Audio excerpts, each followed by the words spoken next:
Quando você disser que pode começar, a gente começa. Pronto, podem começar. Já está gravando. Olá, gente, boa tarde. Boa tarde. O tema hoje de Design em Foco é sobre metodologia de design. Então, acredito que, né, a maioria de nós, né, temos formação em design, e é um tema muito falado por todos, né? Inclusive, é o que diferencia, de fato, né, algumas áreas do conhecimento. Eu vou falar um currículo das palestrantes, né, que é Camila Brito e Tereza Lopes. São professoras do curso do CAA, mas eu acho que muitas vezes a gente não conhece bem, né, a sua formação. Então, eu achei bom começar para vocês entenderem o perfil, né, das palestrantes. Camila Brito, ela é professora do curso, né, do CAA, Design, doutora e mestre em Design pela UFPE, onde também se graduou. Ela coordena os grupos de pesquisa Memoráveis e Design para a Multiplicidade e integra o grupo Nutrientes Criativos. Seus projetos exploram as seguintes áreas: design social, design saúde, memória gráfica, história da arte e do design, design da informação, geometria gráfica, sistema de apresentação, bastante coisa, né? Design em educação e saúde, patrimônio cultural e artístico, gráfica urbana, vernáculo, ladrilho hidráulico e tecnologia de produção, processos e materiais, percepção visual e processos cognitivos, artesanato e arte popular pernambucana, além de design da superfície, pesquisa e criação em moda. Então, você vê que é um currículo bastante amplo, né? Muitos interesses nas áreas dentro do design também. A professora Tereza Lopes, também professora adjunta da UFPE-CAA, integra o grupo, o Mestrado Nacional Profissional em Ensino de Física, MNPEF, lidera o grupo de estudos em formação do olhar, GFOL, é vice-líder do grupo de estudos em autoritarismo e contemporaneidade e da Rede Internacional de Design da Informação, RIDE. Além de coordenar o Laboratório de Formação do Olhar, é pós-doutoranda em Design e Educação pela PUC-Rio e em Semiótica pela Université Sorbonne, Paris, onde também realizou estágio doutoral. Doutora e mestre em design pela UFPE, atua como pesquisadora nas áreas de formação do olhar, semiótica, sociologia e política, com foco nas relações entre emancipação feminina, moda e design. Desenvolve atividades de ensino, pesquisa e extensão e inovação nas áreas mencionadas.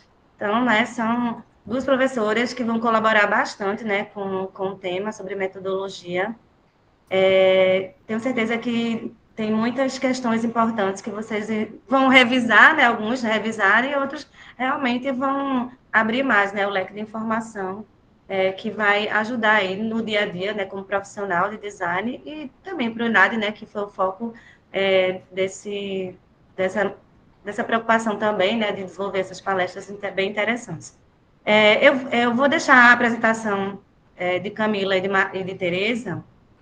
Ao final, a gente vai deixar aberto para as discussões. Então, vocês podem anotar, né, qualquer informação que vocês quiserem, né, que chame a atenção, que vocês não entenderem bem, e a gente retoma essas temáticas, ok? Tem mais algo a acrescentar sobre o currículo de vocês?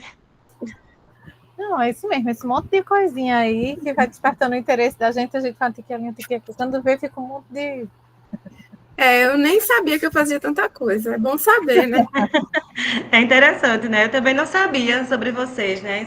Tanto, né? Só a gente sabe algumas áreas, mas não todas as áreas do conhecimento. Acho Mas importante isso, isso que né? tu falou é engraçado, porque, assim, já que a gente está numa mesa redonda com os nossos alunos, na conversa, eu acho até interessante falar sobre isso também, né? Porque eles estão numa trajetória acadêmica e vai, depois da formação, né? Profissional e acadêmico, talvez alguém. Mas, independente, os interesses vão mudando ao longo do tempo e você não deixa de estar interessado por aquilo que você fez há 5 anos atrás. Mas É você descobriu verdade. uma nova tecnologia, descobriu uma nova. Então você vai se interessando por cada vez mais coisas. Aí eu gostei disso, vou passear aqui, vou pesquisar isso aqui, vou fazer. Quando você vê, você está fazendo um polvozinho assim, né? Eu acho que isso É, deve fazer parte da rotina deles também nas escolhas de disciplinas, por exemplo, né? Estou tentando ilustrar assim, o que a gente faz nas pesquisas, talvez aconteça com eles de repente, no terceiro período, pagar uma disciplina, sei lá, sustentabilidade, que eu acho que não é no terceiro, mas enfim, vai ver que está lá, pagou sustentabilidade. Lá no quinto, sexto, descobriu uma disciplina que faz, caramba, eu adorei isso, eu não sabia que eu ia gostar disso. E por aí vai, né? Acho que por isso que o currículo da gente sai aí com um monte de nomes diferentes. É verdade. Ou seja, né? Se eu fosse, sei lá, eu nunca imaginei na vida, por exemplo, estudar autoritarismo, né? E aí comecei, Interessante, viu? Não e aí conhecia. e aí ver as relações que o autoritarismo tem com o design. Enfim, aí vai acontecendo a vida da gente, né? Uhum. Muito bom. Então, vocês podem. Camila vai começar, Tereza, né? É. Acho que o material que você Deixa- vai apresentar iniciando, né? Todo o processo. Gente, primeiro, boa tarde, né, a todo mundo que está presente. Eu queria agradecer demais a Dani, Camila, Tati, pelo convite, né, de estar assim com a gente. É muito legal estar num espaço de aprendizagem mais informal, entende? Assim, eu acho que assim esse era um projeto que não devia terminar, sabe? Assim, e mais professores para mais professores poderem contribuir, porque eu acho que é bem legal. Eu mesmo, assim, eu uso metodologia, eu tenho o MADE, que é um modelo de intervenção, mas, assim, foi muito bom estudar tudo do começo, por que que a gente usa Munari, por que que a gente não usa mais Lobac, não usa mais Burdeck, entendeu? Assim, foi muito legal. Então, eu vou compartilhar a minha apresentação só um minuto. E aí eu vou ficar sem ver vocês. Então, qualquer coisa vocês anotam. E aí, no final, eu esclareço.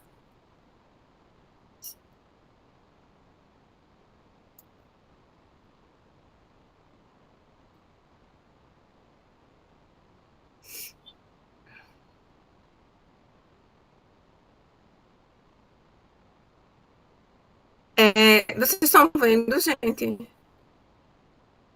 Ah, não, peraí. Deixa eu ir lá.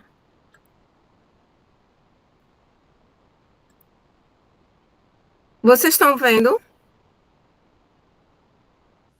Sim. Dá para ver, né? E dá para me ouvir direito? Também. Será que dava para aumentar, Oi. assim, colocar. Apresentação da tela, né? Para aumentar a tela dos slides. Porque tá Peraí, aparecendo teus deixa eu ver. slides menores do lado, Ah, Miniatura. tá. No modo da Vê apresentação. se agora. E agora? Tá do mesmo jeito. Ainda tá o PowerPoint. Mas não tem problema se só ficar assim, dá para ler. Enfim. Mas assim, se puder aumentar um pouquinho, né? A letra. É porque se eu Tá aumentar, ótimo. perde. Pronto, tá bom assim, não é, pessoal? Tá, então eu vou passar, tá? Ok. Bom, primeiro a gente entender para que serve metodologia, né? Assim, poxa, a gente passa por um curso inteiro e muitas vezes essa metodologia ela está introjetada no ensino, ela está introjetada na forma como a gente trabalha, mas muitas vezes a gente não entende por que usar metodologia nos projetos de design. Então, a primeira que a gente tem que entender o que é um conjunto de processos, métodos, ferramentas estruturadas que os designers eles utilizam para gerenciar a complexidade inerente à criação de soluções. Ou seja, é para tirar do campo da intuição e da subjetividade e ajudar no processo. Oi? E ajudar no processo de materialização, tá? Assim, de objetificação. Então, é um processo sistêmico, é algo que é gerenciável, ou seja, você tem um manejo do início, o meio e o fim, né? E é uma coisa que você pode repetir várias vezes. Agora, a gente precisa entender que as metodologias de design, elas mudaram ao longo do tempo.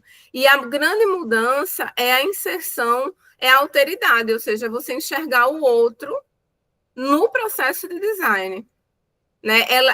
As metodologias de design, desculpem, elas partem da engenharia, do campo da engenharia, e vão se aproximando aos poucos, né, por exemplo, do campo da gestão, do campo da TI, e aí a gente chega hoje numa metodologia que é a que a gente chama de coparticipação, de cocriação, tá?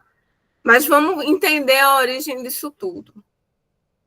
Primeiro, na década de 60, né, o objetivo central desse movimento da década de 60 é a racionalização do design. É transformar o design em algo com começo, meio e fim, fechado numa caixinha, com bases lógicas e científicas, né? Então, as principais características são a racionalidade, a linearidade, ou seja, primeiro isso, depois isso, depois isso, a sequencialidade rígida, ou seja, a gente não volta, né? Se algo deu errado em uma etapa, a gente não tinha como voltar. E a ênfase na análise do problema. Eu queria fazer uma fala de que, assim, a análise do problema continua sendo importante até hoje, no sentido de que, uma coisa até que eu falo na sala de aula, que um erro de briefing é um erro para o projeto inteiro, ou seja, um erro onde você captura a informação, ou seja, onde você está analisando o problema, ele vai perdurar no projeto inteiro. E o foco das metodologias da década de 60 era a questão da complexidade sistêmica, ou seja, entender, modular, organizar a complexidade dos sistemas de informação, das telas, as interfaces e tudo mais. Então, um exemplo da metodologia de design é a do Christopher Alexander. Ela tinha só 3 fases, e era uma fase inconsciente, onde você ia mapear o problema, uma fase consciente, onde você define o problema, e a fase mediada, onde você ia resolver esse problema, tá? Deixa eu colocar aqui. Bom, na década de 70, a gente tem o que os teóricos chamam de virada crítica. O que é essa virada crítica? Né?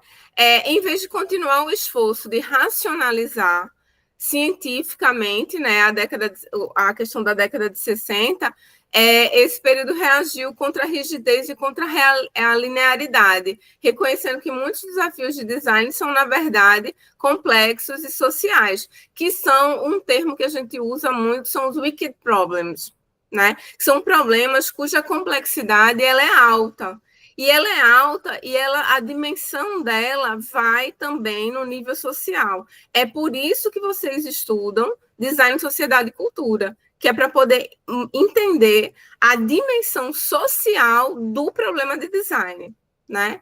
As principais características são o reconhecimento desses wicked problems, a revalorização da reflexão e da intuição do design, ou seja, o subjetivo do designer é considerado, na década de 60 não vai ser considerado, mas a subjetividade do designer vai ser considerada a partir da década de 70, isso é um marco importante.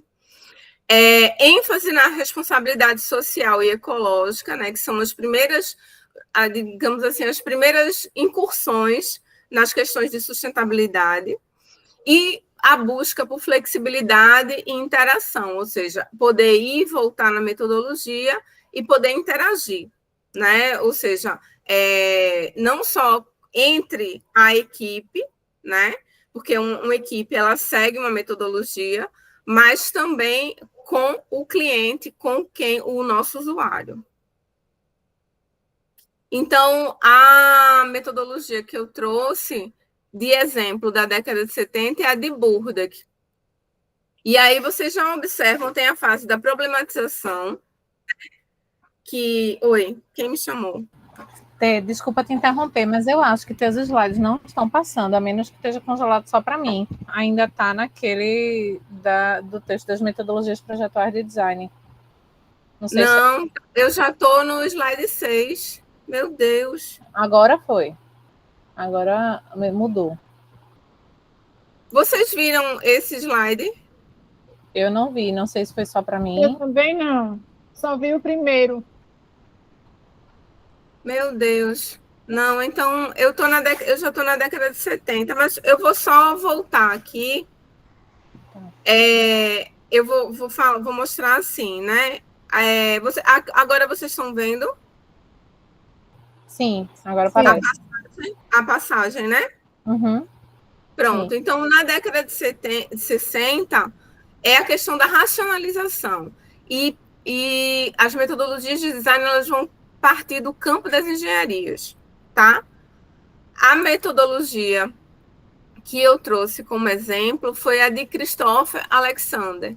Então, tem uma fase que é inconsciente, né, que é onde você está mobilizado para entender o problema.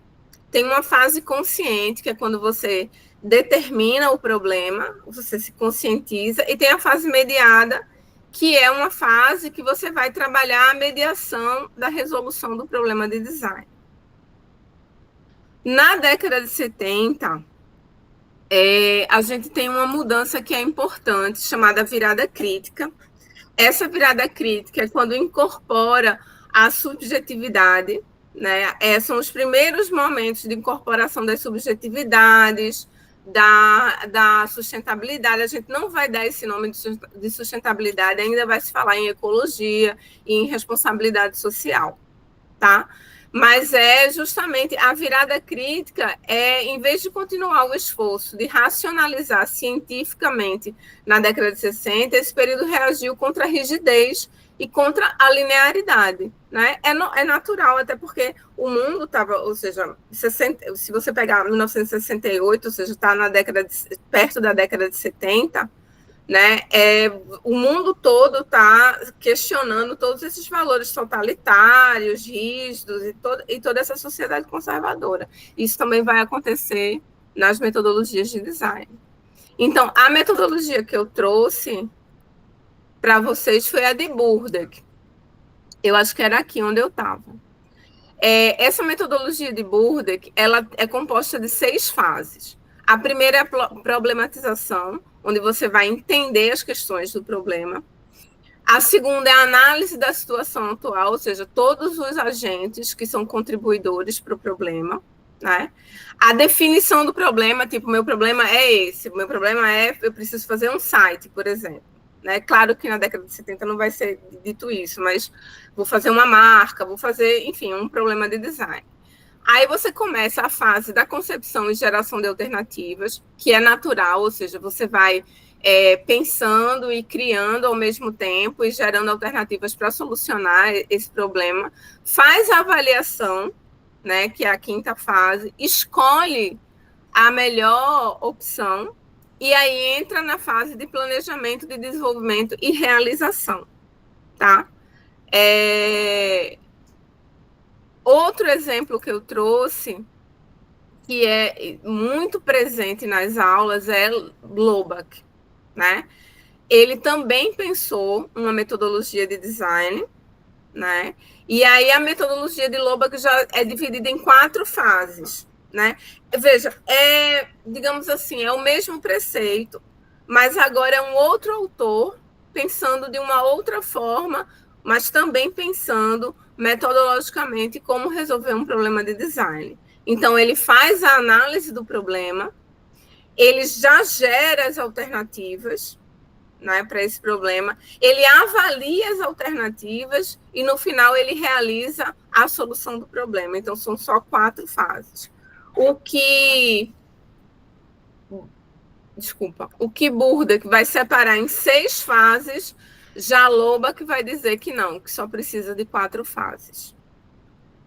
Na década subsequente, que é a década de 80, né, é uma década que há o boom do design, assim, e essa década, ela tem uma outra virada crítica, né, que é a integração do design com a estratégia empresarial e tecnológica, né? A chegada dos primeiros desktop computadores, a chegada justamente dessa mediação do design com a tecnologia, com a TI. Os wicked problems continua o reconhecimento de que esses wicked problems eles existem, né? Ou seja, que esses problemas complexos eles existem. E o foco está na eficiência industrial, na qualidade e a competitividade de mercado. Então, qual vão ser as características principais das metodologias da década de 80? É a integração com a gestão e a estratégia corporativa, né? É a ascensão da qualidade total, os selos de qualificação, né? Os selos de normatização. O início do foco formal no usuário, ou seja, na década de 80, que se começa a entender que você vai compreender melhor os problemas de design se você também analisar o usuário, né? Que vai se articular, que vai se relacionar com esse problema. E a incorporação das tecnologias digitais, né? A incorporação do computador, bem mais para frente, né? De vários outros artefatos de TI. Então, aí é muito interessante, porque com essa virada tecnológica, aí tem um exemplo da metodologia de Munari, que se vocês observarem, ele separa num ponto a criatividade do designer. Então, ele insere o usuário e ele insere a subjetividade do designer, né? Nesse campo metodológico. Então, ele começa com a definição do problema e aí ele já chama de briefing. Ele vai analisar os componentes do problema, ou seja, decompor esse problema, né? Ele vai considerar a coleta de dados, ou seja, a pesquisa de similares, vai considerar a análise de dados, né? Ou seja, a análise de parte... Na verdade, é entender a qualidade do problema e a similaridade. Ele leva em consideração que a criatividade é um ponto do designer, né? Para solucionar o problema. Então, essa virada que Munari dá, por isso que a gente ainda usa muito Munari na sala de aula, né? Pelo menos eu uso. Aí ele vai investigar materiais e tecnologia, ou seja, coleta de dados sobre materiais e tecnologias disponíveis, a experimentação, né, que o Design Thinking e o Duplo Diamante vai chamar de prototipagem, né, e a verificação, só que essa verificação é por focus grupo, ou seja, são os primeiros usos, são dos grupos focais, né, que são grupos de pessoas que vão experimentar os protótipos. São as primeiras pessoas que vão ter contato, né, é um grupo reduzido para a gente entender o manejo, para a gente entender a interação, para a gente entender a interface e tudo mais. Aí vem a fase final, que é a construção, ou seja, o desenho de construção, que comunica todas as informações para a construção de um protótipo, né? Ou seja, para a construção já da definição do problema, ou seja, da solução que você está propondo.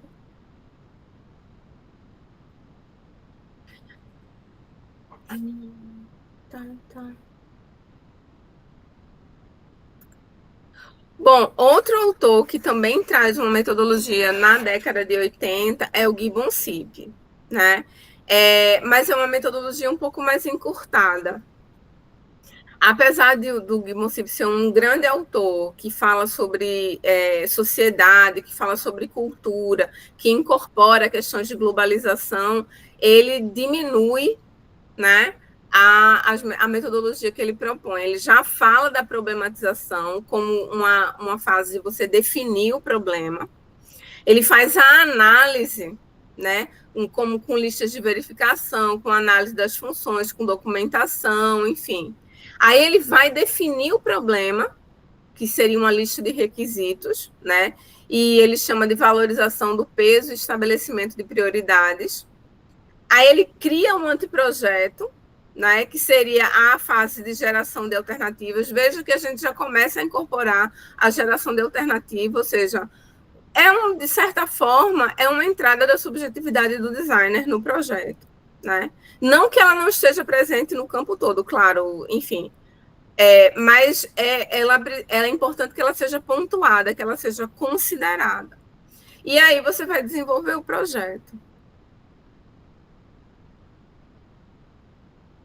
Aí nós chegamos na década de 90, né? E a década de 90 é a década da revolução digital. O principal objetivo deixou de ser apenas a eficiência industrial dos anos 80 e passou a ser a qualidade da interação humana com os sistemas digitais, né? Ou seja, neste período, as metodologias se consolidaram em torno da figura e das necessidades do usuário final. Ou seja, a gente entende que precisa incorporar os valores desse usuário final, né? Então, as principais características é a consolidação da abordagem centrada no usuário, a ascensão da experiência do usuário e da usabilidade, o foco na arquitetura da informação e flexibilidade e itinerância rápida. Lembra que eu falei no começo das metodologias da década de 70 que elas eram lineares? Pronto, aqui a gente define e já incorpora, já na década de 80 já começa a incorporar, mas na década de 90 se consolida a flexibilização, ou seja, eu posso ir e voltar na minha estratégia metodológica. E aí eu trouxe uma metodologia que é do Nigel Cross, e ele tem uma metodologia centrada em 4 fases, que são os objetivos e requisitos ou exploração, mais uma vez a geração de alternativas, a avaliação dessas alternativas e o refinamento dos detalhes ou a comunicação, ou seja, o projeto, a solução, o desenho da solução final. E aí a gente chega nos anos 2000, né? É importante a gente entender que essa virada dos anos 2000, ela consolida o que vem sendo construído, né, desde a década de 70, tá? Desde a década de 60, na verdade. Então, a década de 2000 consolida a virada do design para a estratégia de negócios e a economia de serviços. As metodologias projetuais evoluem da focalização na usabilidade de um produto, ou seja, características marcantes dos anos 90 para a gestão da experiência do cliente. Aí a gente já começa a usar o termo experiência do cliente, né? E em um ecossistema completo. Ou seja, os Wicked Problems, eles são efetivamente considerados, né? E as metodologias desse período são definidas pela integração, pela velocidade e pela visão sistêmica. Tanto abrange o front-end, ou seja, o que o cliente vê, como o back-end, que são os processos internos da empresa. Então, é uma metodologia, mas ela linearmente, ou melhor, linearmente não, estruturalmente, ela é menos complexa, mas ela permite as idas e vindas durante todo o processo. Então, é a dominância do Design Thinking, que vocês conhecem, né? Eita. A fusão da metodologia com a metodologia ágil, ou seja, com a agilidade, né, dos tempos de consolidação das ferramentas de tecnologia da informação e a formalização do design de serviços. Então, eu trago 2 metodologias para vocês. A primeira é do Design Thinking, né, que aí, veja, a gente tem uma primeira fase, que é uma fase de observação, e ele pontua como empatia, né? Como você tentar se colocar na visão do outro. E aí tem a definição do problema, ou seja, o foco, aonde você vai trabalhar, atuar. A ideação, né, que é a geração de alternativas, as várias alternativas. Você já vai prototipar, ou seja, você já vai construir. Você testa para aprender o que o que fica, o que sai, né, do projeto, e aí você implementa. Essa implementação, ela pode voltar, a depender de como ela se dá, ela pode voltar para a fase da empatia, né? Mas não é o que se deseja, claro. E o duplo diamante é outra metodologia, né? Que você tem de um lado um problema, do outro a solução, e aí você tem um problema geral, onde você vai descobrir qual é esse problema geral, né? Você tem a fase de definição, onde você define, você foca o seu problema, tá? Você entende. Com o problema definido, você vai desenvolver a solução. E essa solução, você vai. A solução escolhida, ou seja, do campo de soluções que são possíveis, né? Você tem uma solução que é a que você vai entregar, que é a solução definida. Então, são 4 fases, né? E essas 4 fases, elas estão alinhadas para a solução dos problemas de design. E é isso, pessoal. Está aqui onde eu fiz a referência bibliográfica, né? Eu vou fechar aqui a apresentação. Deixa eu ver como é que é. Ô, gente, obrigada, muito carinhoso de vocês. Pronto, fechou a apresentação.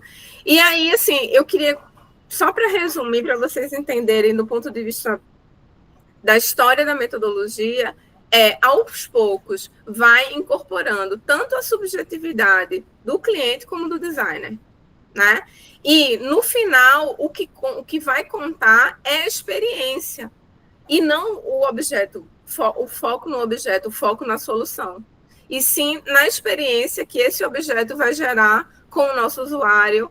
E aí, por exemplo, criação de personas é uma forma, né, de se trabalhar, enfim, vários outros métodos, que aí fazem parte da metodologia, digamos assim. Pronto, obrigada, gente, é só isso. Obrigada, Tereza. Maravilhosa sua contribuição. Já teve alguma pergunta, mas a gente comunicou que seria melhor juntar, né, ao final, que Camila for apresentar, e no final a gente junta as informações, né, as dúvidas, não é isso? Pronto, então podemos seguir para a apresentação de Camila. Oi, gente, boa tarde. Deixa eu abrir aqui a janelinha para colocar a apresentação rapidinho. Eu me distraí aqui, estava tão boa a apresentação de ter que eu já podia ter deixado aberta, mas eu nem estava distraída aqui, prestando atenção. Deixa eu abrir aqui bem rapidinho.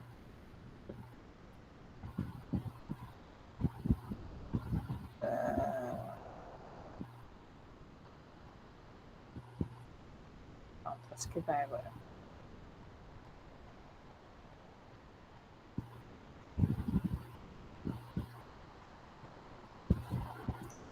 Dei uma parada aqui na tela, já acho que vai.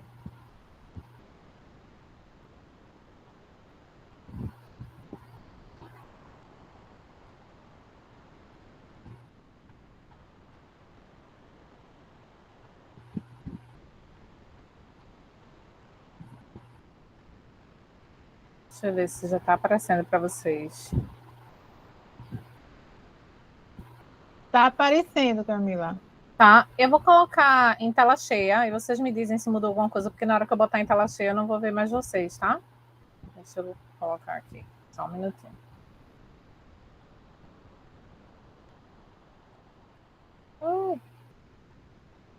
Apareceu, foi não tá respondendo. Peraí. O computador tá pensando, tá em final de semestre, falta muito ainda pro final de semestre, meu querido. Ele tá broncado. Agora acho que vai. Não estou mais vendo vocês, mas vocês estão vendo em tela cheia? Sim. Sim. Pronto, tranquilo então. Vamos lá. Vocês veem o mouse se mexendo? Vemos. Sim. Não é que eu vou usar para apontar aí algumas coisas. Vamos lá, gente. Boa tarde. Tati já nos apresentou no início, né? E pelo que entendi, né, do convite para essa mesa, a proposta é que a gente possa conversar sobre as metodologias de projeto, sobre os métodos, Achei maravilhosa essa abordagem temporal de Teresa, né, fazendo esse apanhado histórico, explicando a sequência, essa transformação desses métodos para a gente, como é que ao longo do tempo isso foi evoluindo, foi se construindo, né? Que hoje a gente tem esse arcabouço, tem vários métodos, tem várias possibilidades, mas isso foi mudando ao longo do tempo de acordo com as necessidades da sociedade, né? Como Teresa falou. Então, só fazendo um contexto para puxar um gancho e dar uma continuidade, porque eu vim trazer uma outra perspectiva, né? Como é que a gente pode usar isso como meios auxiliares para desenvolver projetos inovadores frente a uma sociedade intensamente inovadora, né? O tempo inteiro aparecendo novas coisas, novas necessidades, novas tecnologias e novos métodos. Então, como é que a gente consegue usar todo esse arcabouço que a gente estuda na universidade, né, no curso de design, que tem nos livros, que vão surgindo na internet, como é que a gente consegue usar tudo isso para trabalhar na prática, né, para executar projetos frente a toda essa inovação? Só para confirmar, estão me ouvindo, né? Não estou vendo ninguém? Acho que sim. Estamos, Camila. Pronto, eu posso seguindo, vamos embora. Bom, nessa fala, como eu tinha feito essa abordagem mais histórica, além de trazer como isso é tratado especificamente no ENAD, né? Que já no finalzinho eu coloco algumas, assim, o mais frequente, como isso tem sido trabalhado de maneira mais frequente nas últimas provas do ENAD. Mas antes eu achei que vale a pena, exatamente pelas respostas, o tipo de resposta que o ENAD espera, a gente conversar sobre algumas coisas desses métodos, né? Além dessas metodologias que Teresa apresentou, já vou fazer uma diferenciação desses termos aqui. É muito interessante a gente entender os métodos como meios auxiliares na execução de projetos em geral. No nosso caso, que estamos no curso de design, para projetos de design, mas como os projetos de design dificilmente são trabalhados de maneira isolada, na maioria das vezes, né, quase sempre, a equipe é uma equipe, né, de profissionais. Na maioria das vezes, os projetos são interdisciplinares, a gente trabalha com profissionais de diversas naturezas, de diversas áreas, principalmente hoje em dia, né, é muito difícil que um designer comece e termine um projeto maior, claro. A gente faz um projeto de identidade visual, a gente faz um projeto de planejamento de coleção, mas numa empresa ou num grande projeto, a gente precisa dessa coparticipação. Teresa até usou esse termo, né, que é um termo tão atual, um termo tão apropriado para a sociedade que a gente vive, para a maneira em que a gente projeta hoje, para as demandas da sociedade da gente hoje. A gente precisa ter essa coparticipação não só de diferentes profissionais, mas nossa, como designers, mediadores de um processo que envolve as pessoas que vão usufruir diretamente desse serviço, né? Seja um serviço ou um produto.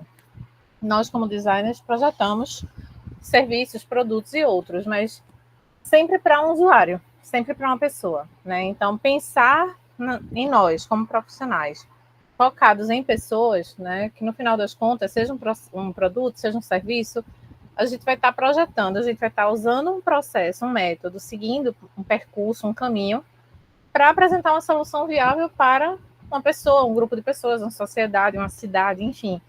A gente vai estar ali trabalhando sempre pensando no ser humano. Pelo menos eu não consigo mais dissociar a perspectiva social do design e fazer assim, o design e o design social. Depois desses passeios aí que Tati relatou nos currículos da gente, eu não consigo mais fazer isso de forma dissociada, né? E eu acho que o ENAD, as questões do ENAD têm uma perspectiva muito semelhante, de visualizar a atuação do designer como um profissional social que trabalha para seres sociais, todos envolvidos ali com demandas que vão interferir na vida de alguém, seja de maneira mais direta ou de maneira mais indireta, né? Então, os métodos de projeto, a gente vê aí como possibilidades para nos traçar uma rota, um caminho, né?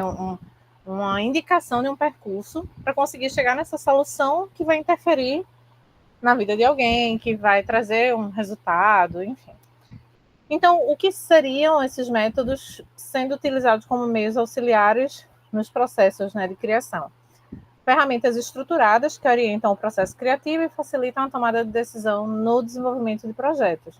Então, de maneira geral, uma sequência de ferramentas, e essa visão muda de autor para autor, já vou falar sobre isso, Mas hoje, além das metodologias maiores, que são algumas dessas que Tereza apresentou, que são as bases, né? As grandes bases da gente, o que se percebe é que, independente da metodologia que se usa, quase todas elas fazem uso de outras ferramentas. Eu achei maravilhoso quando o T falou do Bruno Munari e ela falou da sacada, né? Do momento em que apareceu a metodologia de Bruno Munari, centrada ali no usuário, incluiu, né? Não só o usuário, mas a importância das pessoas, quando ele vai para o focus groups, ouvir pessoas diferentes, né? Como essa importância ganha um corpo na trajetória, no processo de design.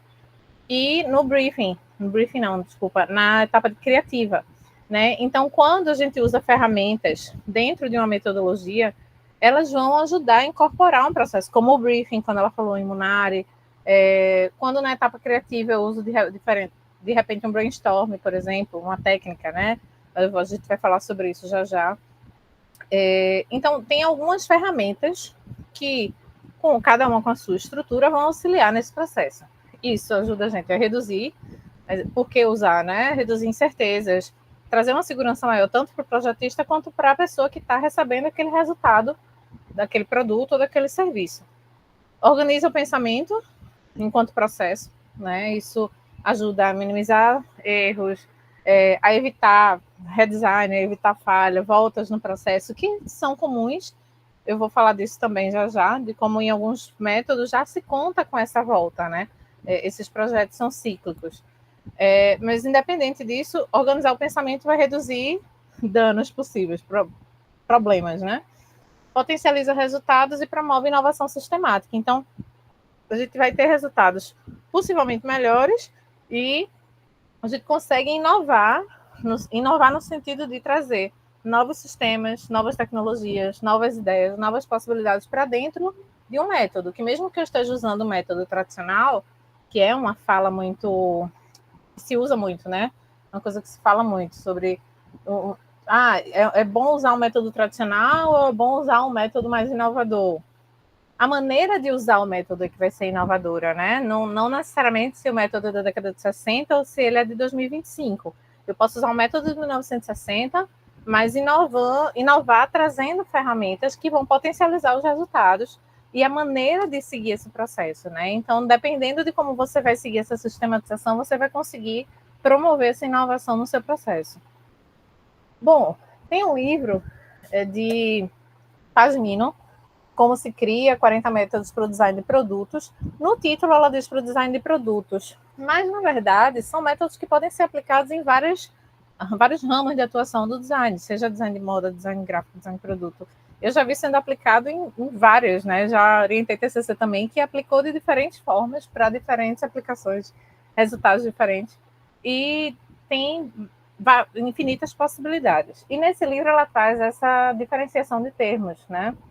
De metodologia, de método, de modelo, técnica, ferramenta, que são nomes que trazem, em geral, uma confusão, principalmente para o aluno que está começando a ter contato com metodologias de projeto, e aí fica naquele universo de coisas, de possibilidades, e faz assim, mas como é que eu faço para escolher o ideal, o que seria o melhor para o meu projeto, ou o que atenderia melhor a necessidade desse projeto que eu estou a fim de fazer, enfim. Então, essas dúvidas são comuns, mas o mais importante, nesse caso, é só a gente entender que não é que existem vários métodos, mas esses nomes todos aí, na verdade, estão só colocando cada coisa no seu lugar. A metodologia, na verdade, é a ciência que estuda todos os métodos empregados, né? Metodologia, de maneira geral, é uma ciência que estuda métodos.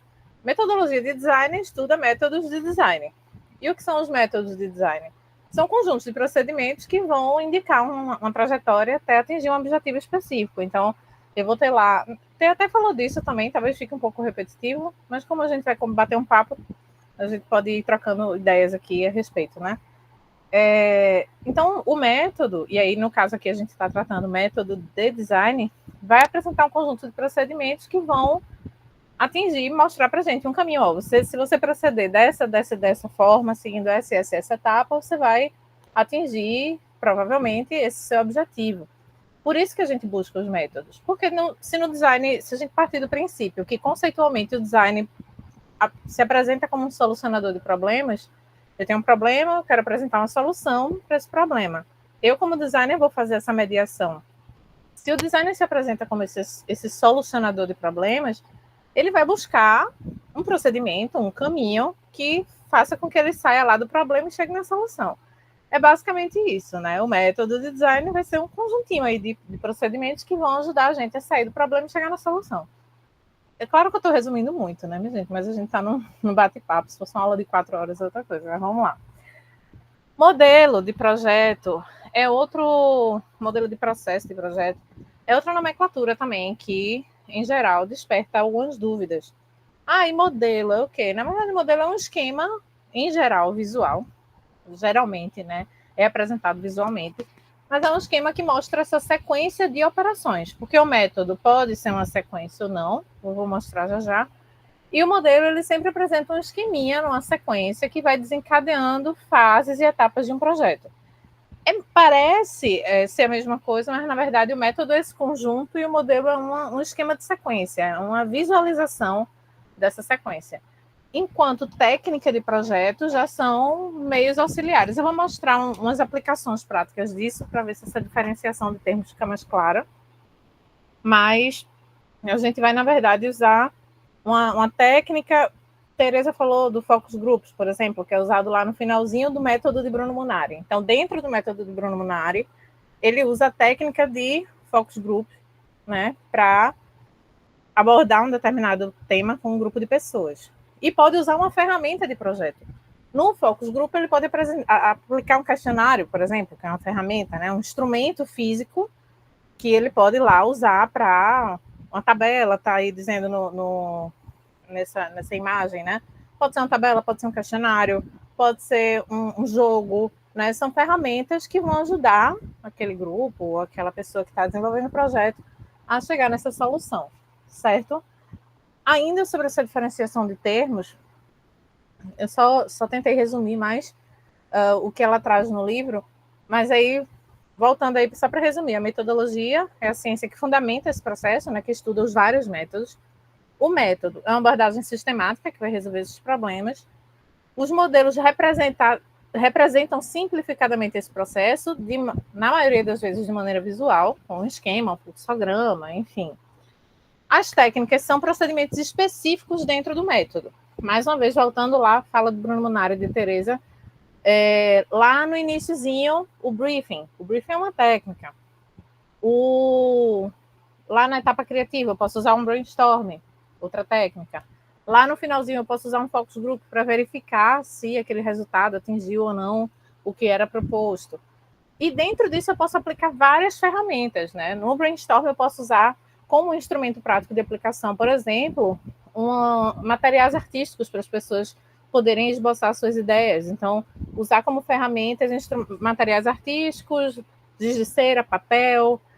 No Focus Group, eu posso usar entrevista com gravador, eu posso usar formulários, né, de preenchimento.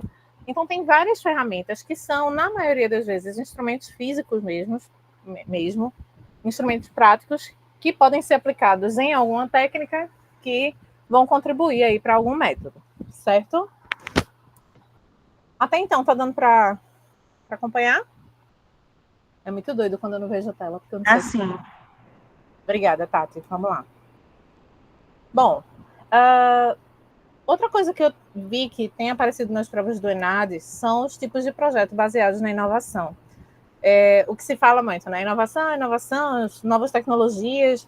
E aí, trazendo projeto para isso, eu percebi que nas provas do ENAD aí tem duas perspectivas. Tem uma tabela, deixa eu até usar o mouse. Tem uma tabela, essa tabela é do livro de Pasmino, tá? Em que ela só relaciona os tipos de projeto, e ela fala especificamente de design de produtos, mas como eu falei, na minha visão, como professora de design, tudo que é falado pode se aplicar a várias outras áreas do design. Mas ela diz que quando a gente trabalha com conceitos e características novas, a gente está propondo uma inovação radical. Quando a gente trabalha com alterações ou aperfeiçoamentos, seria o que a gente chama de redesign. Então, eu estou pegando algo que já existe, vou aperfeiçoar ou alterar alguma coisa, seria um redesign na visão dessa autora. Um projeto de reposicionamento seria um projeto em que eu vou literalmente alterar a imagem da empresa, vamos supor, numa identidade visual. Um redesign é quando eu vou aperfeiçoar, vou fazer alguma alteração. Um reposicionamento é quando eu mudo completamente a imagem da empresa. Então, vão parecer até duas marcas diferentes, por exemplo. E num projeto conceitual é quando a ideia é totalmente nova, né? E isso aqui traça algumas diretrizes dos projetos baseados na inovação que correspondem a uma visão que aparece muito nas provas do ENAD, que aí eu já fui dar uma pesquisada e aparecem esses três, né? Aparecem esses três. Projeto de inovação radical, que bate com o que Pasmino traz, né? Inclusive o mesmo termo, que segundo esses estudos dizem que é uma ruptura completa, que cria novos mercados e paradigmas, então traz características completamente novas. Projeto de inovação incremental é quando não necessariamente se precisa modificar tudo, né? Trazer tudo inovador, tudo muito diferente, mas melhorias graduais, aperfeiçoando um pouco da solução que já existe, trazendo uns detalhes. Isso aqui estaria compatível com essas outras duas, né? O redesign e o reposicionamento. Mesmo que o reposicionamento, segundo o Pasmino, altere a imagem toda, mas são melhorias graduais. E o projeto de melhoria contínua é uma otimização constante, um refinamento de processos e produtos. Isso aqui é muito encontrado, no ENAD pede muito isso para fazer relação com o mercado, né? Muito encontrado nas agências de publicidade que assumem contratos com grandes empresas para ficar acompanhando, né? Tanto postagens de redes sociais, vamos sempre investir em estar lançando, promovendo essa marca aplicada no novo contexto. Então, esse acompanhamento caracterizaria para as respostas que eu vi lá do ENAD, esse projeto de melhoria contínua, tá? Uma outra perspectiva, assim, que eu também vi que se fala muito, assim, que seria bom de desenvolver essa visão lá para as questões do ENAD, seria essa divisão de métodos em relação às fases projetuais. Aqui tem 4 exemplos, inclusive um deles que Teresa falou, acho que 2, né? Não me lembro se tu falou de Baxter, mas o Cross falou. E aí, tá aqui... Falei não. Foi Cross só, não foi? Foi só Cross. Aí, assim, eu não vou nem me ater à etapa de cada um aqui enquanto método, certo? O que eu achei interessante trazer aqui são essas cores, né? Que, independente, nem todos os métodos, os autores que propõem processos diferentes, eles vão estar sempre adequados a uma linearidade, vão estar sempre... Mas é comum que a gente perceba que em diferentes métodos tem algumas etapas que são similares na ideia de sair de um problema, chegar a uma solução e seguir uma sequência nisso, né? Então, tem aqui alguns... nesses 3 primeiros métodos tem essas caixinhas de cor-de-rosa aqui, que estão mais voltadas para o planejamento. As caixinhas azuis estariam mais voltadas para análise. As verdes, processos de síntese, e os amarelos envolvem criatividade. Eu coloquei isso de propósito só para ver como os métodos eles caminham de maneira diferente com relação às fases projetuais, né? Nesse primeiro, a etapa criativa está da metade para o final. Nesses outros 3, a criatividade ela já está aí impregnando as primeiras etapas, as primeiras fases do processo. Análise faz parte dos 4. Isso é só porque só tem esses 4 como exemplo no livro, mas tem vários métodos, os que Teresa trouxe são ótimos exemplos.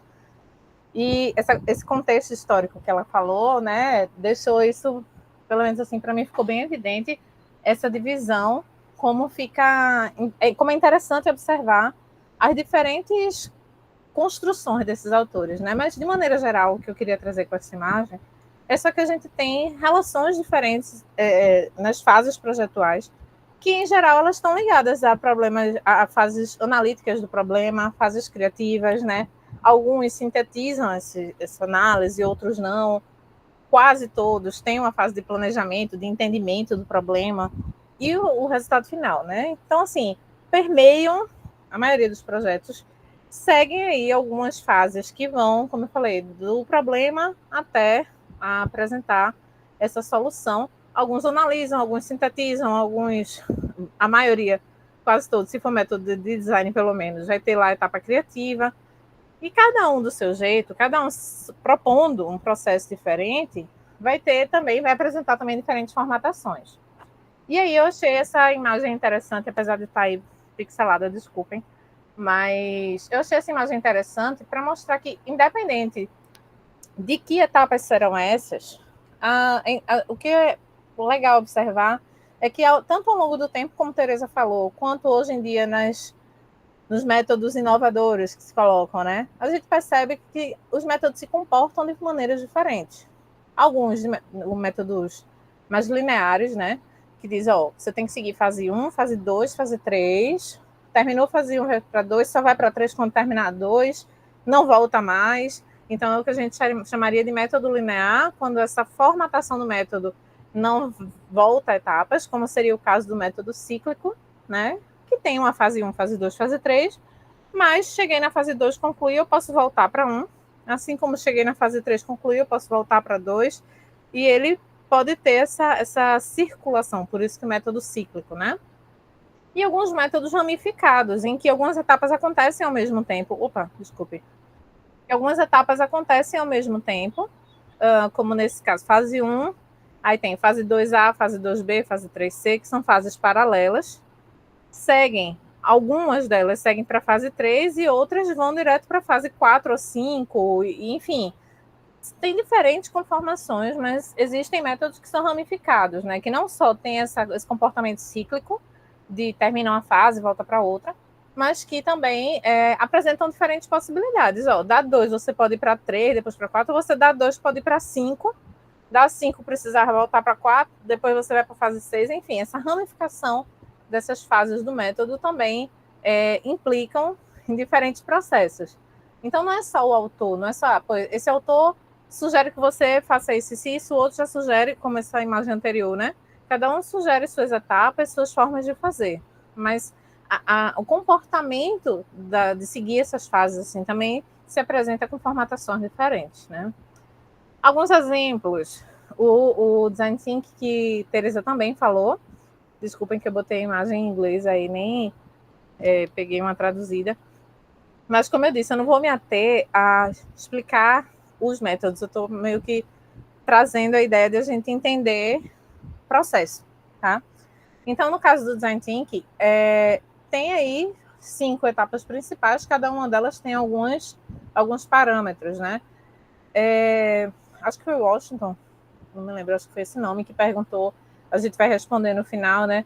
Mas eu vou só esboçar, assim, pincelar alguma coisa que tem gente que faz assim, mas esse método, por exemplo, funciona muito bem para muitas coisas, porque, em geral, ele segue uma sequência padrão, base, que a maioria dos métodos vai ali dessa empatia, que para Munari seria a definição do problema e decomposição do problema, e para outro autor já seria outra coisa, mas em geral a maioria deles tem esse início aí de familiarização com o problema.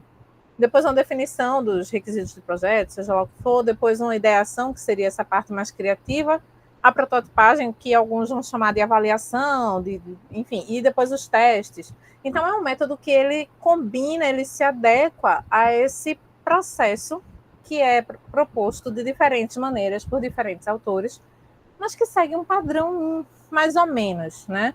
Esse padrão mais ou menos, muita gente por um tempo começou a criticar esse método, dizendo, mas esse processo é muito da modinha, então agora todo mundo só quer usar esse porque virou modinha, porque é um nome em inglês, porque tem algumas representações bonitinhas que fizeram, coloridinhas na internet e tal, então todo mundo só usa esse porque é modinha.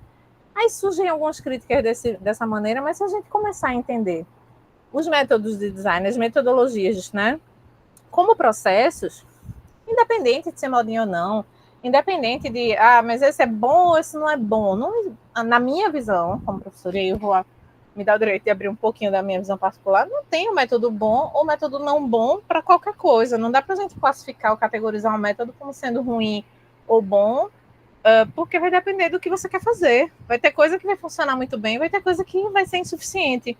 Vai ter coisa que o método com só 4 etapas vai resolver, vai ter coisas que o Munari com 11, 12 vai ser muito melhor. Então, a eficiência ou a qualidade daquele método vai depender do que você quer fazer, para quem você quer fazer, com quem você vai fazer, né? A gente, principalmente com a ideia da coparticipação, entendendo essa perspectiva do design social que não trabalha sozinho, que trabalha com outras empresas, que trabalha junto com pessoas, a gente vai ter essa perspectiva de como é que eu posso dizer?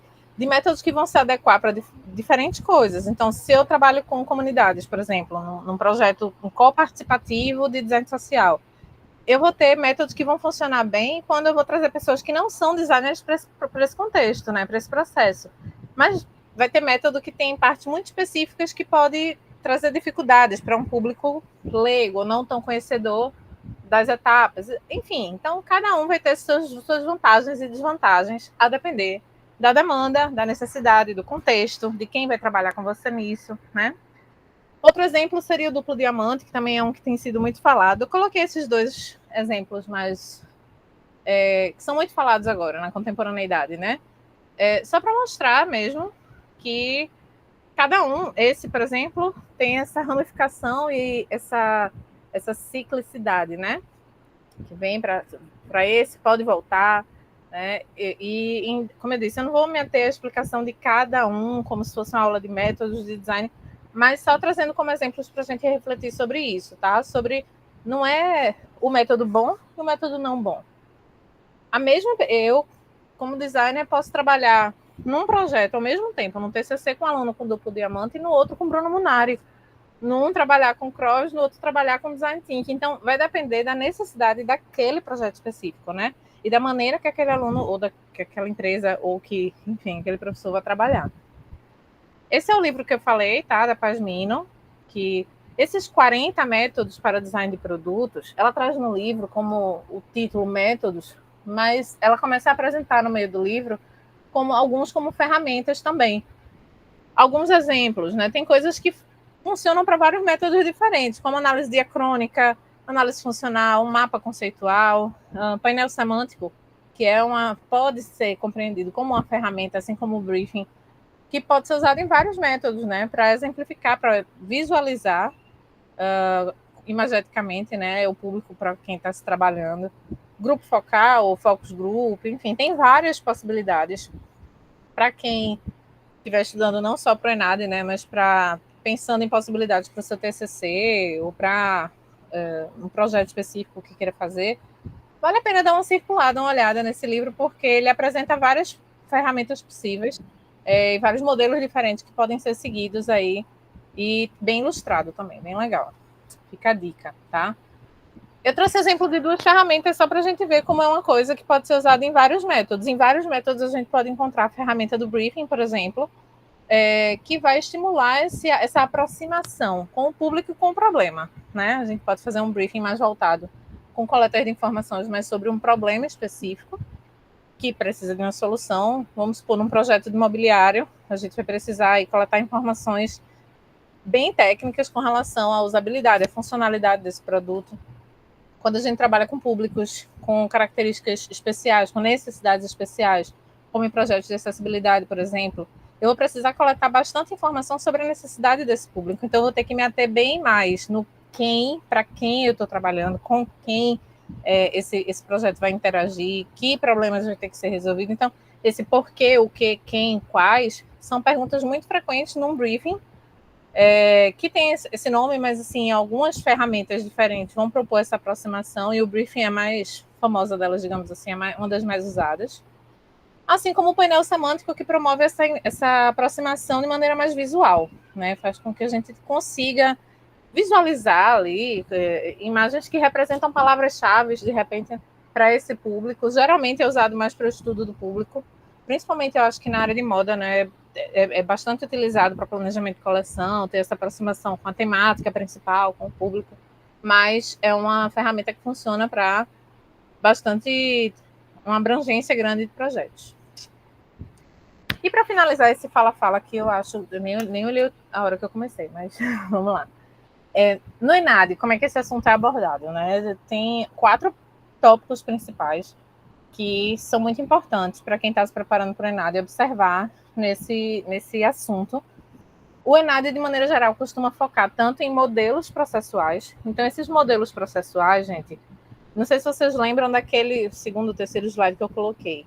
Tem a metodologia, que é a ciência que estuda os métodos que propõem os processos, E os modelos processuais são essas representações sintéticas, mas visuais, de maneira geral, desses processos, dos métodos, né?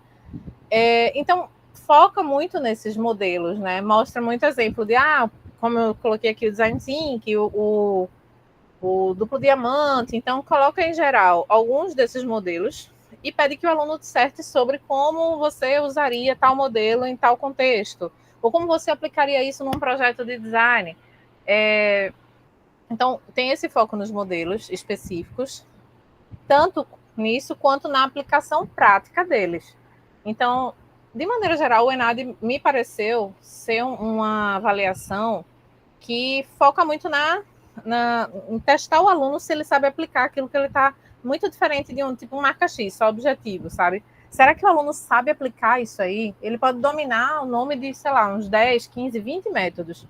Mas será que ele sabe aplicar? Será que ele saberia seguir essas etapas, seguir essas fases? Então, de maneira geral, a minha impressão é que o ENAD, ele traz esse assunto mais com o intuito de testar se o aluno é capaz de executar esses métodos, se o aluno é capaz não só de compreender essas etapas, mas como ele aplicaria isso, né? Então, a maioria das questões estava voltada para a aplicação prática desses modelos e também na justificativa de algumas etapas do processo. Por exemplo, por que Design Thinking? Por que tem uma etapa de ideação e outra de testes? Por que essas duas etapas são necessárias? Aí pede para que o aluno justifique por que é necessário que sejam duas etapas separadas, por que de uma vez só você não resolveria o problema.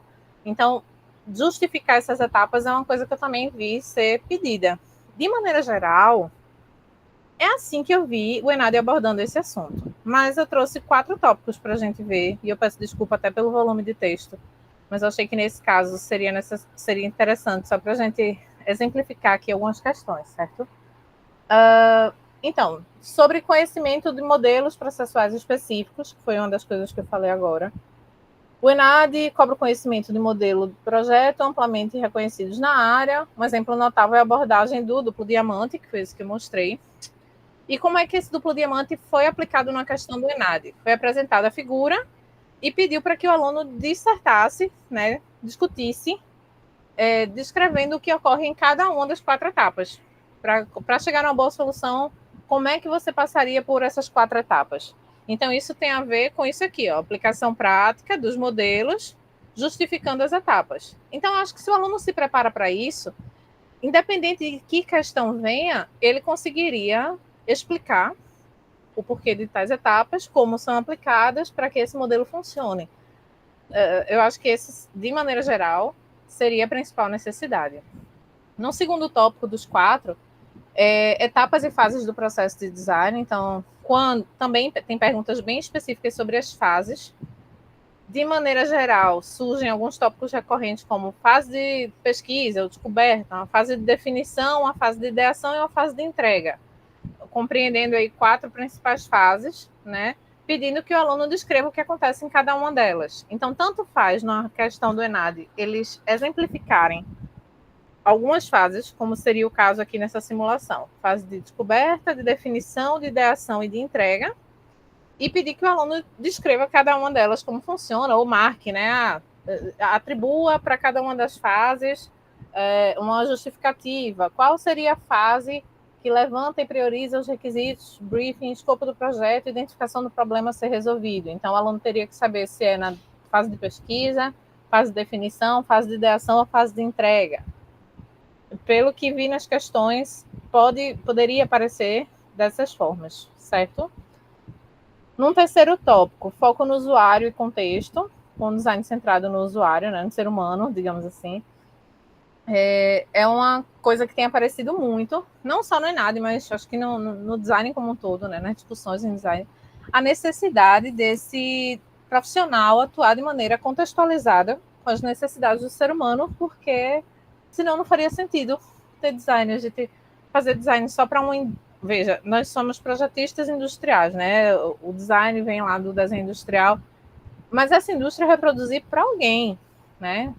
E seja uma indústria de moda, seja uma indústria gráfica, seja uma indústria de produto, o foco, o resultado final vai ser para um ser humano. Então, focar o contexto de um processo de design voltado para o ser humano é assim, essencial, acho que não existe design sem isso, uma opinião muito particular, mas o foco em algumas questões que trazem essa design centrado no ser humano, eu até coloquei aqui, o foco em aplicar fatores a serem considerados, culturais, ergonômicos, econômicos, ambientais, e como processo metodológico ajuda a adequar o projeto a um contexto e ao usuário final.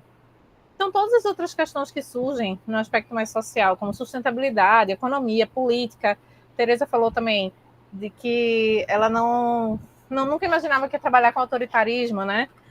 Isso tem total foco no usuário, né? Como é que você vai pensar em aspectos do autoritarismo econômicos, políticos, né, culturais? São tantas coisas que envolvem um projeto que vê ele de maneira não contextualizada com o ser humano, fica seco, fica raso, você não aprofunda e dificilmente a solução que você vai encontrar vai, de fato, solucionar um problema real. Então, solucionar problemas reais não são necessariamente fazer uma marca para um cliente, porque tem gente que faz assim, não adianta fazer uma marca para um cliente que não existe. O exercício de fazer uma marca, um projeto, uma coleção, mesmo que seja para um cliente fictício, se você se preocupa com os aspectos culturais, ergonômicos, econômicos, ambientais, sociais, que vão ser abordados no seu projeto, ele pode sim assumir um corpo, um processo que se preocupa com esses aspectos reais para o ser humano, que vai além, eu até sublinhei aqui no final, vai além das simples listas de etapas e justifica a importância da pesquisa do usuário em cada fase e dessa aproximação com o ser humano. No quarto ponto, que é o último que eu acho que vale a pena assim, trazer e comentar sobre como o ENAD tem abordado esse assunto, em algumas provas mais antigas, tinham questões objetivas que testavam se o estudante sabia diferenciar corretamente metodologia de projeto e de pesquisa. Isso não apareceu muito nas provas mais recentes, mas como tem algumas provas mais antigas, eu trouxe também só para comentar, né? Que eu acho que não vou usar a palavra óbvio, mas assim, parece mais óbvio, pelo menos, que metodologia de projeto foca na solução de um problema por meio do processo de design e que metodologia de pesquisa foca na produção de conhecimento científico. Parece simples, parece óbvio, mas algumas provas antigas testavam se o estudante sabia diferenciar isso, porque havia uma confusão, e talvez ainda haja, não sei, sobre isso, né? Metodologia de pesquisa é muito diferente da metodologia de projeto, as finalidades são diferentes, uma está focada na produção de conhecimento e outra está focada na solução de um problema por meio de um processo. E como tem dizendo aqui, embora interligadas, suas finalidades centrais são distintas. Então, antes de finalizar essa abordagem aqui sobre como esse tema tem sido trabalhado no ENAD, eu quis trazer essa pincelada aí, esse tópico, porque apareceu em algumas provas. E, por fim, resumindo, o que é esperado para o ENAD com relação à temática dessa nossa mesa de hoje, para se sair bem nas questões de metodologia de projeto no ENAD, você deveria, né? Isso é, minha gente, pelo amor de Deus, é uma sugestão. Dominar um modelo processual. Então, assim, se eu fosse fazer a prova hoje, eu ia querer dominar pelo menos 1, 2, sabe? Ter uma noção muito clara do processo, de pelo menos 1 ou 2 modelos. Conhecer a fundo, aí, no caso aqui, foi a sugestão duplo diamante. Não é nem porque eu acho que ele é o melhor, é legal, é longe de defender qualquer método, mas porque ele apareceu em algumas provas recentes. Talvez porque, assim como alguns modelos, né, mais contemporâneos, como Design Thinking, Sprint e outros, como duplo diamante, têm sido debatidos, têm aparecido mais. Mas, como eu disse, para mim, não necessariamente são melhores do que um Munari, um outro da década de 60, 70, 80, ou também não atribuo, é melhor do que um tradicional, ou é melhor, isso vai depender, como eu falei no início da minha fala, da intenção, da demanda do projeto, da necessidade do usuário e de como essa solução vai precisar ser apresentada, né? Cada um vai ter os seus benefícios para diferentes lógicas. Entender a lógica do processo, saber a diferença entre fases de divergência, em que você vai abrir, descobrir, decompor o problema, ter aquela fase de empatia, no caso do Design Thinking, e convergência, quando você vai selecionar, vai refinar, vai analisar, vai tratar os dados dessa análise. Então, entender essa lógica, né? De você vai ter um momento, eu vou abrir, vou conhecer tudo sobre o problema, daqui a pouco eu vou pegar isso tudo e eu vou filtrar, eu vou selecionar, eu vou refinar, eu vou analisar e vou decompor isso aí para trazer só os dados que vão ser importantes para essa solução que eu quero apresentar. E aplicar o design centrado no usuário, justificar como as etapas metodológicas garantem a consideração de aspectos como, exemplo, tá? Usabilidade, acessibilidade, contexto cultural, a sustentabilidade ao longo do desenvolvimento do projeto. Isso não quer dizer que todos os projetos têm que ter todos esses contextos, mas assim, aí tem gente que faz, mas o meu projeto tem nada a ver com sustentabilidade, tem nada a ver com acessibilidade. Mas como o seu projeto interage numa sociedade com esses contextos, né? Como é que o meu projeto, mesmo sem aparentemente ter nada a ver, não tem como ter nada a ver, porque ele vai fazer parte de uma sociedade em que tudo isso está girando, né? Tem cultura, tem usabilidade, tudo, tem sustentabilidade, vai conviver numa sociedade em que todos esses aspectos do ser humano são necessários e são considerados. Então, seria meio que isso, assim, eu deixaria essas 3 dicas para quem está se preparando para o ENAD com relação a esse tema, se preocupar, assim, dominar alguns modelos, entender lógica de processo, né, de fases, que tem essa lógica, e aplicar o design centrado no usuário como sendo um requisito para qualquer método que você vai trabalhar hoje, tem que se ligar que eu vou aplicar um processo para resolver um problema para uma sociedade que interage com aspectos importantes e que não podem ser ignorados, né? Não devem ser ignorados no desenvolvimento de um projeto. E é isso, gente. Acho que eu falei muito, né? Espero que tenha colaborado aí e vamos conversar, então, sobre isso. Gente, antes de passar para os alunos, né, a voz para as perguntas, queria só finalizar, né, agradecer também o convite de Dani, é muito bacana essa mesa redonda, que é uma conversa, né, e a gente faz também refletir as nossas aplicações metodológicas. Gostei bastante do que Teresa trouxe, esse histórico, que eu acho que é importante nós, enquanto designers, né, entender como surgiu as metodologias, para a gente, inclusive, direcionar as metodologias que a gente vai utilizar no nosso dia a dia, não só focando no ENAD, né, para a vida do design mesmo. É super importante a gente ter essa aproximação com as metodologias e aplicação. Eu nem me apresentei também, né, foi tão atropelado, mas eu acho que a maioria de vocês me conhece também, Tatiana, também sou professora CA. A minha área foca muito mais em acessórios, modelagem, na parte de moda mesmo, mas eu aplico bastante as metodologias, principalmente a de design, mas na moda, como Camila falou, né? Existem vários projetos, né? E cada projeto a gente vê se adequa, né, a uma determinada metodologia. O aluno, às vezes, gosta realmente de que a gente direcione, né? Olha, essa aí, vamos ver Jones, Sweet Jones, vamos ver Sanches, que Sanches ela pegou várias metodologias tradicionais do design, Baxter, Lubbock e Munari, e desenvolveu a própria metodologia aplicada à realidade na indústria da moda, né? Então, existem metodologias que são, inclusive, criadas pelos alunos, né, adaptadas, misturando várias metodologias. Então, é muito importante a gente ter esse olhar, né, aprofundado, nos colocando também como aprendizes também, né? O tempo todo, mesmo a gente como professor, a gente está também sempre se atualizando, sempre observando o contexto.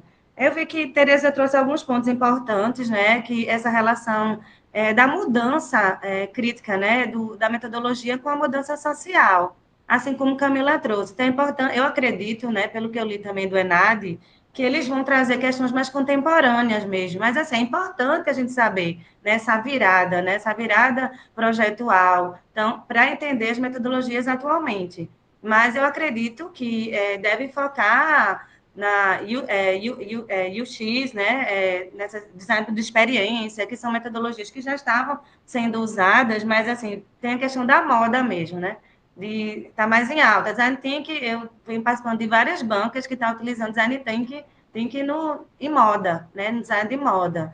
Então, bem contemporâneo, né? Se vocês, mas é importante, como Camila falou, né? Vocês estudarem uma metodologia e saber se aprofundarem nela, né? Mas essa forma de encontrar semelhança, da gente entender como para que funciona, ajuda a interpretar. Então, o próprio ENAD é muito mais interpretação mesmo, né? Ele realmente coloca algumas afirmações para você interpretar. Então, gostei bastante quando Camila trouxe essa diferença de método, de ferramenta, de metodologia, porque são palavrinhas, inclusive, né, que a gente se na hora de responder, né, essas múltiplas questões, A, B, C, são pequenas palavras que fazem diferença, né, que a pessoa acaba errando, porque confunde, né, essas palavras que são diferentes, né, o contexto delas.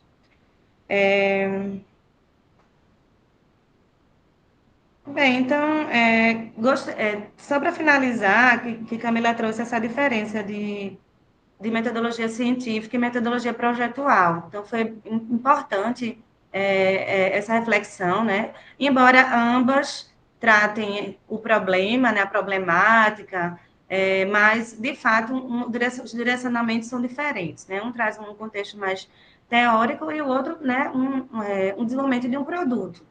Mas algumas etapas, como ideação,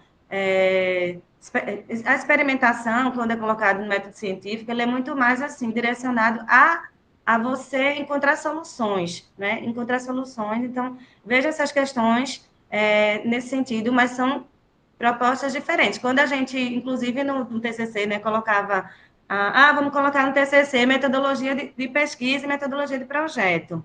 Então, a gente percebeu que os memoriais, né, que são mais projetuais, né, não tem mais trazido a metodologia científica, e sim de projeto, que é a aplicação, né, daquele conhecimento científico na prática do design.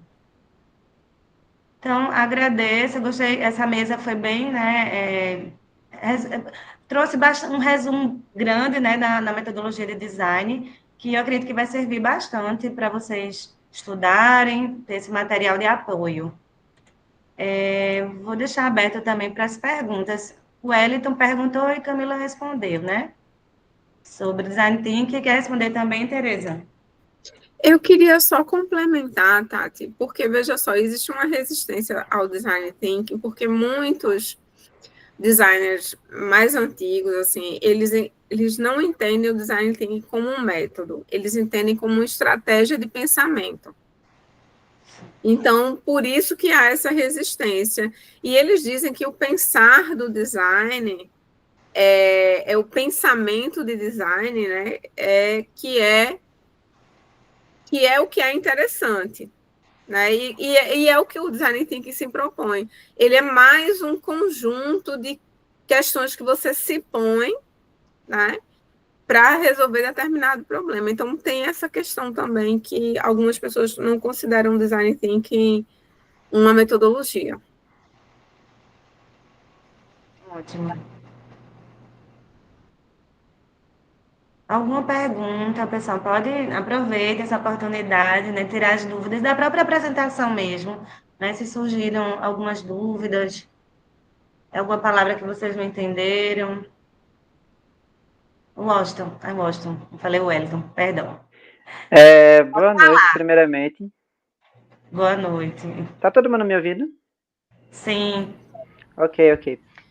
Primeiramente, agradecer o espaço para tirar as dúvidas, e eu fiz algumas notas aqui.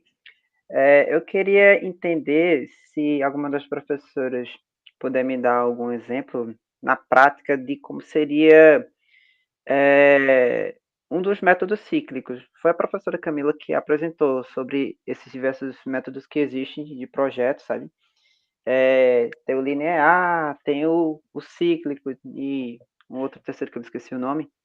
Mas eu achei interessante o cíclico porque ele me lembrou até parte do Double Diamond, que eu já tive até um certo contato, e depois eu vou fazer uma pergunta a respeito também.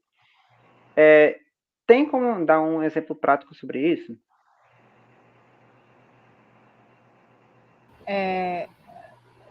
Não sei se tem ordem aqui, vou falando. A gente vai falando, né, Tati? Fica à vontade. Eu ia citar exatamente por ser um que está muito em voga, que estão usando bastante, o duplo diamante como exemplo desse cíclico, né? Porque ele propõe tanto, na verdade, ele tem fases bem definidas, mas ele permite essa flexibilidade de você estar descobrindo um problema, pronto, descobri o problema, então agora eu vou definir um ponto de partida, um requisito para desenvolver e depois entregar. Mas se eu estou desenvolvendo e percebo que essa definição precisa de adaptações, eu posso voltar para essa etapa de... Eu acho que até a Tereza comentou, não foi dele, mas essa coisa de voltar para a descoberta, e não me lembro agora se foi ter. Mas eu posso voltar. Quer que eu exponha, Camila? Que eu coloque ele para você falar? Pode ser. Mas o do duplo diamante? Sim. Foi dele que tu falou, até que tu falou dessa coisa de voltar para descobrir. Foi, né? Você pode voltar. Na fase do desenvolvimento, eu percebi que tem uma falha, um erro. É comum, pode acontecer, né? Então você pode voltar ou para a fase de descoberta ou para a fase de definição dos requisitos e perceber, pronto, obrigada, Tê. E perceber lá que na definição eu tinha dito que vou hipotetizar uma aplicação prática aqui, tá, Washington? Vamos supor que eu defini que nos requisitos o projeto precisa ter cores vibrantes, precisa ter letras em caixa alta, pior que eu penso logo em gráfico, mas vamos lá.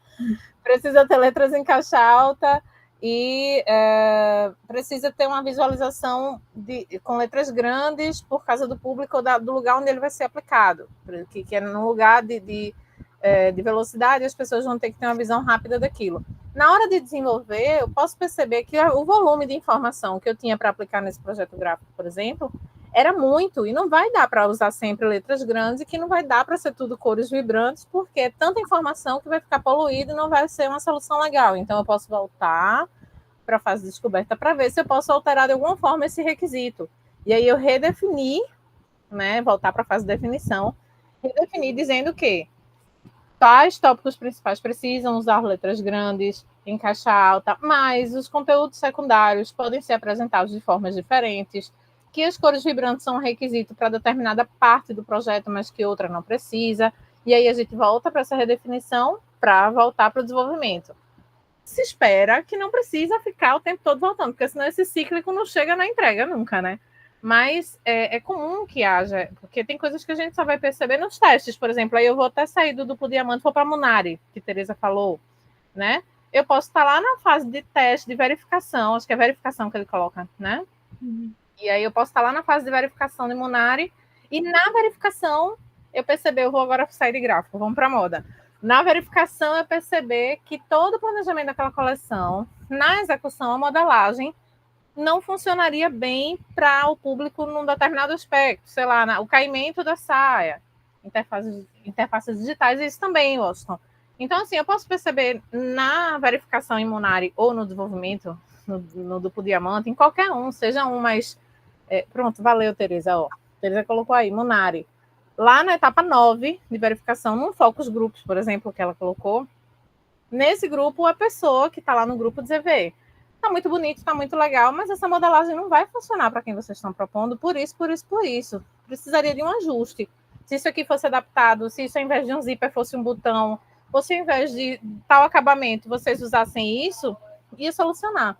Não é só a gente trocar o zíper pelo botão ou só mudar o acabamento. Tenho que voltar para ver por que eu cheguei nesse resultado como sendo ideal. Então, meio que o cíclico, que não é necessariamente a proposta de Munari, mas eu estou tentando exemplificar que a gente pode transformar esse processo de linear para ciclo dependendo da necessidade, né? Então, o exemplo que me veio à mente foi o duplo diamante, porque isso é muito mais claro, né? Essa ciclicidade. Mas eu posso voltar para experimentar diferentes materiais e perceber que realmente aquele material seria melhor aplicado, mas é só perceber isso na verificação, né? Então, essa ciclicidade eu coloco, né? Eu acho que ela está aplicada quando ela seria pensada de maneira aplicada quando você imagina que numa determinada fase você vai descobrir um problema que você não tinha visto antes.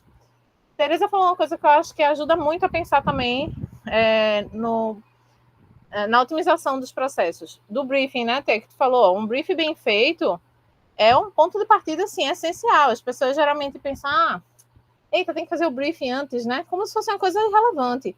Quando, na verdade, é a receita do bolo, é um negócio que vai dizer assim, olha, caminho precisa considerar esse usuário, esse aspecto, essas cores. Por causa disso, não pode usar tais coisas. O usuário final não vai ter tais materiais para aplicar. Tem que se preocupar que a produção vai ser limitada à impressão de tantas cores, ou que a produção vai ser limitada a uma confecção com tais recursos com tais maquinários, então não pode usar overlock, só pode usar costura reta, ou não pode usar malha, só pode usar... Então, todas essas definições, que na hora de conhecer o problema, em geral, né, pode-se usar o briefing, pode-se usar outras ferramentas, mas o briefing é uma muito rica para isso, nas suas diferentes formatações, né, que tem vários tipos de briefing, mas é um ponto de partida para que esse caminho siga com menos necessidades de voltas, né? Em alguns métodos, essa volta já é planejada, chegou aqui, você volta para conferir com outra etapa, e outros, como o de Munari, por exemplo, que é mais linear, não é planejado, mas se você, de repente, no briefing não teve o cuidado necessário, vai acontecer, de repente, na análise dos dados, você perceber que, eita, eu estava analisando aqui os dados e percebi que tal material eu não tinha considerado, e aí, antes de entrar na etapa criativa, para lá na frente não ter que mudar tudo, você voltar e repensar esse início, né? Tati levantou a mão, diz aí, Tati, complementa. Não, é só para complementar, não é que normalmente as metodologias tradicionais, como a de Lubbock, de Munari, elas são lineares, né? Mas eram metodologias muito mais focadas no produto. Quando teve essa virada, né, que o usuário ele é importante no processo, então essas metodologias elas tiveram que ser adaptadas mesmo, né? Então a gente percebe que mesmo a gente utilizando uma base linear, mas a gente está sempre, pelo menos de forma cíclica, né? A gente está sempre voltando, é mais natural, né? Com base nos projetos contemporâneos. E a metodologia que ela é mais a última, qual é mesmo que falou? Tem a cíclica linear e a terceira. A ramificada. Ramificada. São projetos muito mais complexos, onde tem, normalmente, né, são empresas grandes, com vários designers em várias etapas do processo, trabalhando ao mesmo tempo. Né? Tecnologia mesmo, acredito que seja esse processo na área tecnológica. Então, depende muito da complexidade do projeto. Né? Eu acredito que seja muito utilizada mesmo nos grandes projetos de mídias digitais. Isso tem. Tanto mídias digitais quando são projetos com equipes, né, multidisciplinares, né, e a gente vê muito isso na parte de tecnologia, tem muito no CESA School, no Porto Digital, tem muitos projetos assim tão grandes que tem equipe de design com uns 4, 5 designers trabalhando, a equipe de programadores, a equipe a parte de comunicação, a equipe que faz as narrativas, né, os redatores, enfim. Então, principalmente nesses projetos, né, tem essa ramificação mais evidente. Foi mal, Tei, desculpa, falei sem levantar a mão. Não, é só um... Posso falar agora, Tati? Pode. É só uma dica, assim, vejam. A gente está dando aqui um corpo teórico, né? A gente está dando exemplos que são exemplos abstratos para que isso chegue um pouco mais para vocês. Mas passem a trabalhar os projetos que vocês desenvolvem nas disciplinas a partir de uma metodologia. Escolham aquela metodologia que vocês acham interessante, né? E comecem a usar, comecem a experimentar, porque é uma forma de estruturar o raciocínio.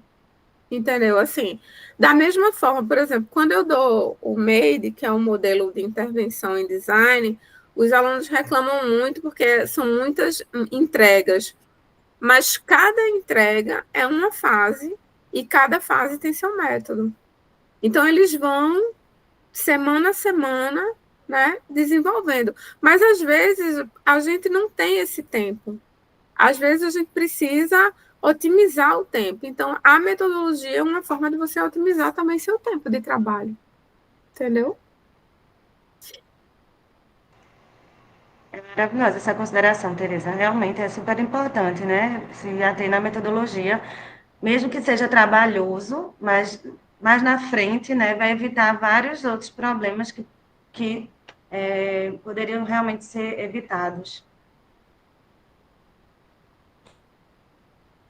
Pronto, gente. Mais alguma pergunta? O Austin falou que gostei da sua afirmação, que é importante esse processo empático, né, com o usuário. Quanto mais você entende, se coloca no lugar dele, mais você compreende as necessidades. A gente compreende muito disso em design universal e acessibilidade também. Muito bom. Mais alguma consideração? Alguma pergunta? Gostam? Pode falar. Primeiramente, eu agradeço pelas respostas dos professores e pela discussão abordada, e realmente eu considero bem interessante a gente discutir sobre isso. É só mais uma pergunta mais assim, pontual da programação, para saber se os slides eles podem ser repassados para a gente depois. Ok. Muito obrigado. Viu? Eu acredito que Dani vai passar, né, esse conteúdo. Eu tenho fama de não passar os slides, porque eu não passo meus slides. Mas eu vou disponibilizar sim, porque ele é um resumo. E eu acho que dá para estudar por ele, entendeu? Assim, tem as várias etapas, mas vocês podem também consultar o catálogo de metodologias, que foi de onde eu tirei as informações, né?